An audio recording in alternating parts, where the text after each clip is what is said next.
Hi there and welcome to this week's episode of That 4x4 Show. We are going to have a look at the Bridgestone Club Challenge, and we also get to drive a mini Arctic truck. Then we head off to go and drive a trail called Atsagat, and we also have a look at our project vehicles. We get to drive the Jeep Cherokee Trail Hawk. We've received a couple of inquiries from viewers wanting to know what the Bridgestone 4x4 Club Challenge is all about. How do I get to participate, and can I participate in this competition with my stock standard Hilux? Well, that's a very good question. Here is some background information about the Bridgestone Club Challenge. Back in 2007, the 4x4 Club Challenge started its life as the Bridgestone 4x4 Fundi. The big focus has always been on near standard production 4x4s. Competitors are not allowed to modify their production-based 4x4 in a major way. Limited suspension upgrades that include aftermarket shocks and springs are allowed. But the best way to show you how it really works is for us to actually go and compete in an event. And for that, I'm going to need two basic things. One of which is a 4x4. Something unusual, something out the box, something unexpected. Mr. T, hello. It's a Toyota Fortuner and a dime a dozen white one. I'm also going to need a co-driver. I was thinking somebody with a little bit of 4x4 driving experience. This is Saki Kutsia, and he is one of South Africa's best-known 4x4 competitors and a most colourful character. Over the years, he's won numerous Bridgestone 4x4 events. And so it starts, with Saki and Tumelo enjoying an early morning cuppa, while the rest of the teams get cracking on the registration. And with the paperwork done, the driver's briefing affords Tumelo and Saki another chance for another cup of coffee. Next, the teams have to stick some sponsor stickers on their 4x4s. Now it's time for Saki to bestow the first bit of wisdom upon Mr. T. It's the how to deflate your tire without a tire gauge by Saki method. This is substantially quicker. I know when you take the And valve, more reliable. you must watch it doesn't shoot off. Yeah. At least that much I've listened. Okay, listen to the blow.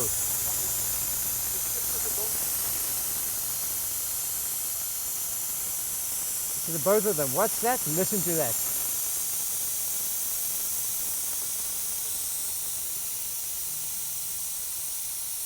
You'll hear this one drop. There it goes. Yes. Did you hear it? Yes. Okay. Yes, I got it. Scrutineering is next in line. Here some serious gentlemen inspect various things like fire extinguishers, recovery gear and driver's licenses. Yeah. Always show respect to the marshals. Goeiemorgen. And finally, they are on their way. Now, Saki has to use the route schedule to get the Fortuner to the first obstacle. Okay, very sharp left up front. And to get there, Mr. T has to conquer a few small mountains. And then the team arrives at their first challenge proper. Obstacle 1. Saki and Tumelo have to work out a plan of action to get through the obstacle with as little as possible penalties. Hitting a pole will cost 25 points, and stopping or rolling back will cost more points. Make no mistakes, and 100 points will be in the bank. Right. So this is it, Mr. T. Off you go.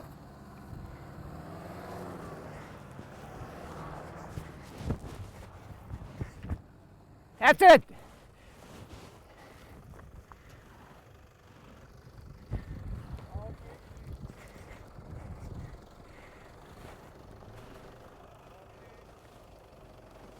Swing, boetie! Ek wys vir jou, jy draai niks. Okay. That didn't go so well, did it? So we just did obstacle 1, so my nerves are shot. They say no pressure, but I'm sitting next to Saki, and how do you not have pressure when Saki's here? Gee, those guys are killing me now. It was time for a Saki pep talk. When you go through the obstacle, I want you to switch off with regards to poles. We'll do that. Okay? I'll tell you what the line is. You follow the line, and I will change your line for you with a hand signals. Okay. And follow them exactly. Will do. Don't mistrust them. That's it. This is obstacle 2, and here precision driving is the order of the day. Teams have to navigate through slippery mud, nudge a pole with a front bumper,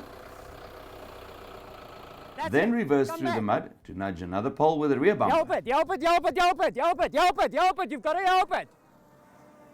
Okay, slow down, left. No, okay. Okay, Tumelo, come, Tumelo. If they manage to gently touch each pole without pushing them too far, they bag 100 points. But then there is still a tricky climb and turn between some tight gates to contend with. This is looking like a tough day in the 4x4 office.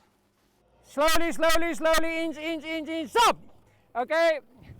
No, Klaar nou. yeah. Oh, is it 50-50? Oh, it's good practice for him.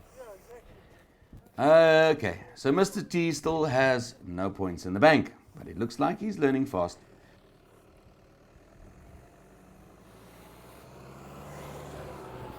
Swing. And back, bring it back. Perfect, perfect, absolutely perfect.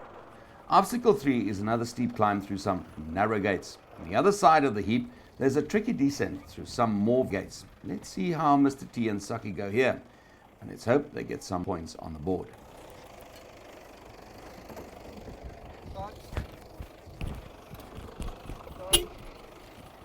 Now back, look at me! This track is proving to be quite a tough one. With only 25 points in the bank after 3 Step off. obstacles, a crushing victory is looking rather, well, unlikely. This is obstacle 4, and it comprises a steep climb, some narrow gates, and then the teams have to negotiate a peculiar side slope.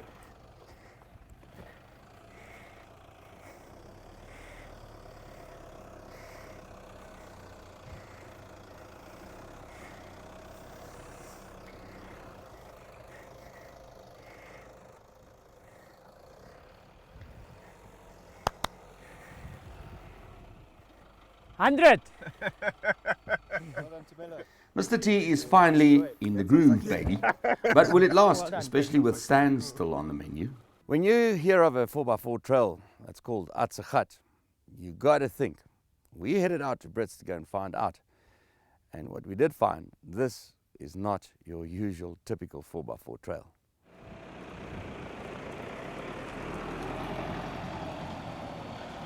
Situated 10 kilometers from Brits in the Northwest Province is Atsagat, a relatively new venue that offers some real tough challenges for the 4x4 enthusiast. Based in the Crocodilepoort area, the farm is essentially a step up the difficulty ladder for 4x4 enthusiasts who are not looking for a relaxing 4x4 drive out, but a tough 4x4 challenge. The venue has a little bit of everything.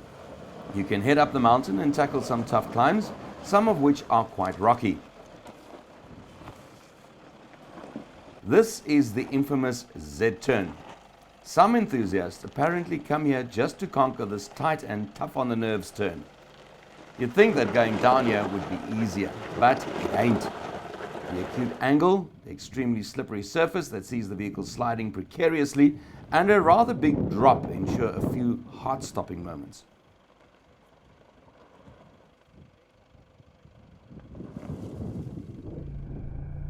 Also on the menu are some river sand tracks that run right next to the Crocodile River. In places, these tracks are also testing. If these are not testing enough, owner Ati has also created some man-made obstacles that he fills with water, creating custom mud holes that are notorious for sucking in any 4x4. Recoveries here are said to be of epic proportions. Another Atsagat attraction is crossing the Crocodile River to an island where more 4x4 challenges await. The crossing is dependent on the depth of the river though, and whether the sluice gates at Hartebeespoort Dam are open or not. On this day, the water was low enough for our Fortuner to cross. On the island itself, there are more challenging tests.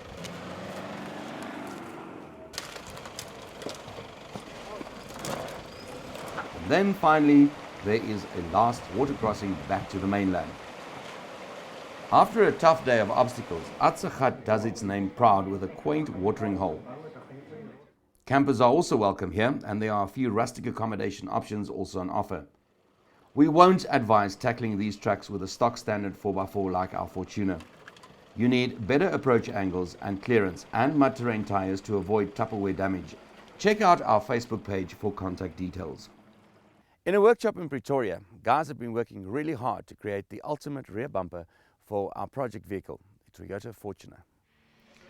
Over the last few months, the four-wheel drive trucking company's preferred engineering shop has been hard at work creating new custom rear replacement bars for both the Fortuner and Jeep Wrangler project vehicles. After taking all the measurements of the vehicle's brackets and mounting points, the lads use an advanced computer-aided drawing system, or CAD, to design the new bar according to the client's requirements. Recovery points, tow bar attachments, light mountings, high-lift jacking points, integral strength and a measure of fashion appeal have to be incorporated in this design. When this process is completed, the design is sent to a laser cutting machine where all the parts of the bumper are cut out to precise proportions. Next, all the pieces are fitted together like a jigsaw puzzle and welded together on a bench. And then finally, weeks after the first measurements were taken, the new bar is fitted for size on the vehicle. However, this does not necessarily mean all is done. Gary Swemmer and the design team may still decide to do a few adjustments before the product is finished. Finally, all the rough edges will be finished off smoothly and the new bar will be powder coated before it is fitted to the vehicle. Like the new bar on our Jeep Wrangler. While we are talking about the Ruby, after checking into Rob Green Motorsport for a Stage 1 engine conversion, a custom 76mm Techniflow high-performance exhaust system, a Unichip and a K&N performance air cleaner were fitted, and the electronics remapped to optimize the performance of the engine. Over to RGM's Rob Green for the final horsepower tally. The end result and the net result is a vehicle that makes a fair amount more power. Taking into consideration this vehicle had already bigger wheels than standard diameter. The bigger wheels do take power from the engine. And in this case, the final result is making up for that power loss plus more. The standard kilowatts on the vehicle goes from 209 kilowatts to in the region of 240 kilowatts. 240 kilowatts of power and some really sweet noise sounds like a great combination. With the Jeep just about done, can't wait to get it dirty on a tough 4x4 trail. So, you have a Hilux like millions of other people. Want to stand out from the crowd? Here's a plan. This is a conversion that will appeal to most of the folk out there.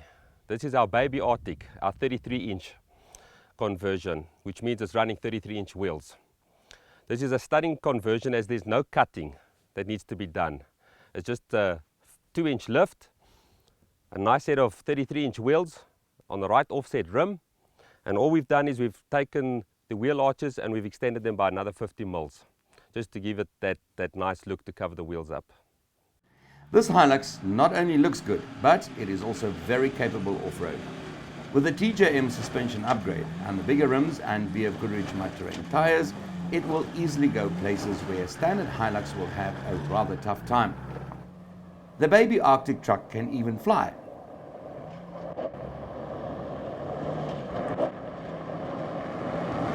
As mentioned earlier, affordability is a major attraction of this 33-inch conversion.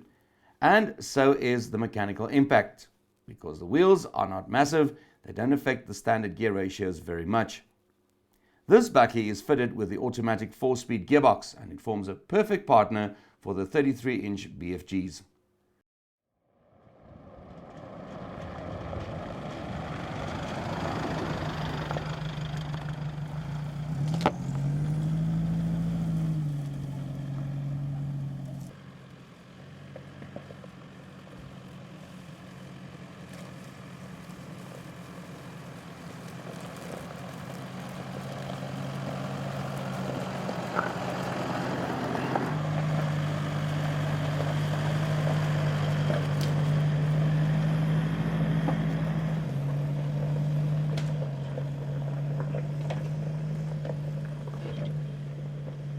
What makes this conversion so appealing is its price. A basic 33-inch conversion on a Hilux like this will set you back 110,000 Rand, VAT included.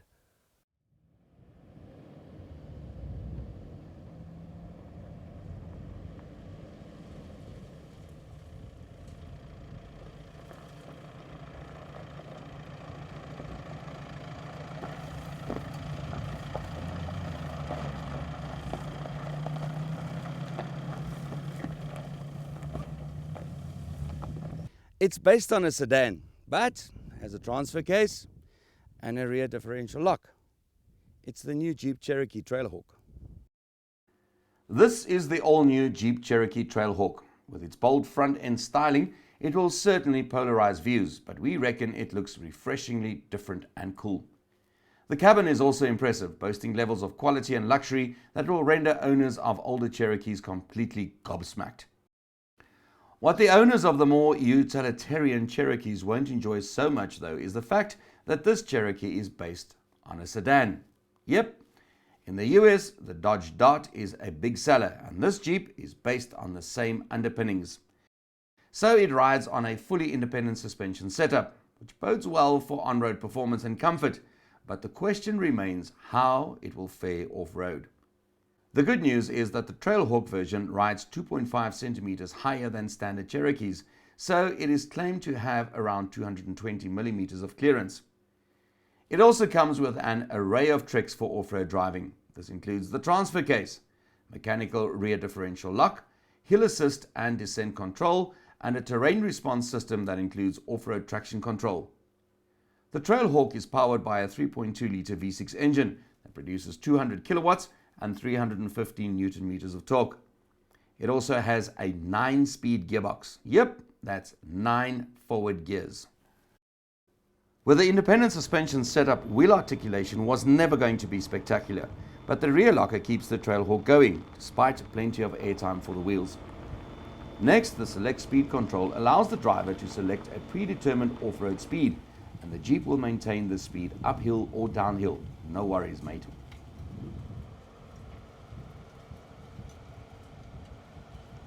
To the mud we go, and here we keep the rear differential lock on the reserve bench and let the traction control sort out the details.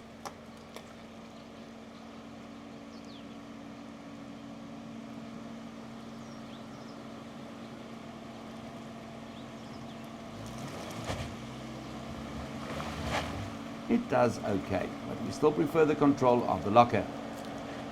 Finally, there's a steep and slippery descent into a mud pool, and it's extremely slippery, and despite the select speed system's best intentions, gravity takes over and the Cherokee goes for a splash.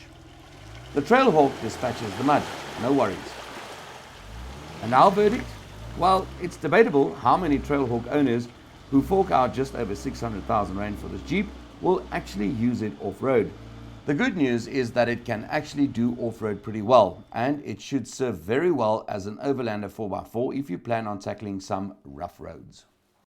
All I can say about this next insert is like sands through the hourglass. It's a day in the life of Mr. T.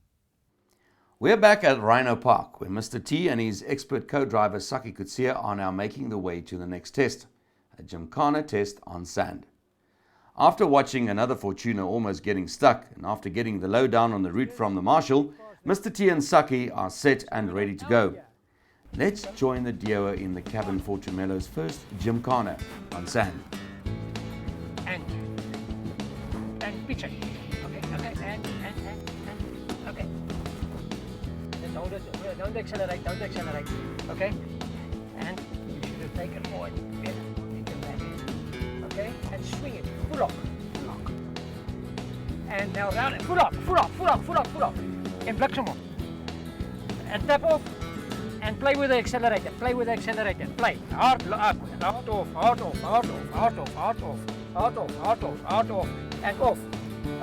okay, and no, right, swing, and remember, off the accelerator, because stop, back, quick.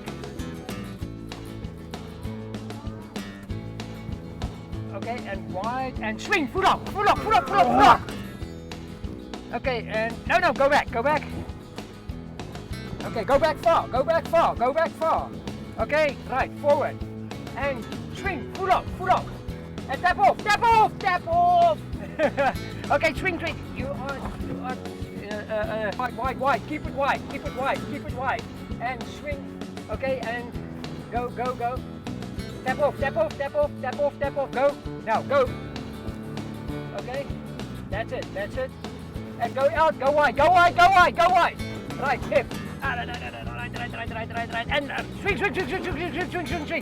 Okay, no, okay, and swing your way, and now lock it, full lock, and swing back, and go, past this one, no, past that one, put it that way.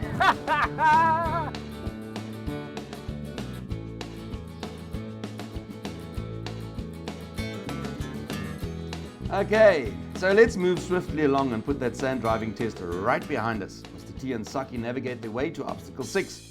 And on this obstacle, where quite a few competitors became unstuck and had to be recovered or take alternative routes, our intrepid duo score an impressive 75 points. That's more like it, lads. Swing. That's it. Obstacle 7 is the last test of Tumelo's first ever 4x4 competition, and it's not an easy one. Swing. This obstacle also wreaked havoc with the other team's scorecards. Slowly down Mr. T goes.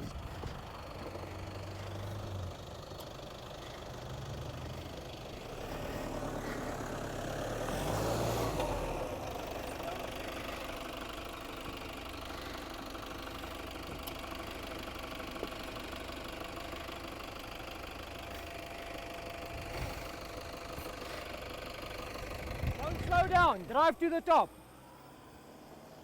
He takes a rollback penalty and then he gets up and over and scores a commendable 55 points. Yes. We could have had 85 on that. All right. Okay. This vehicle can't do better than 85 there. Okay, cool. Okay, so you did great.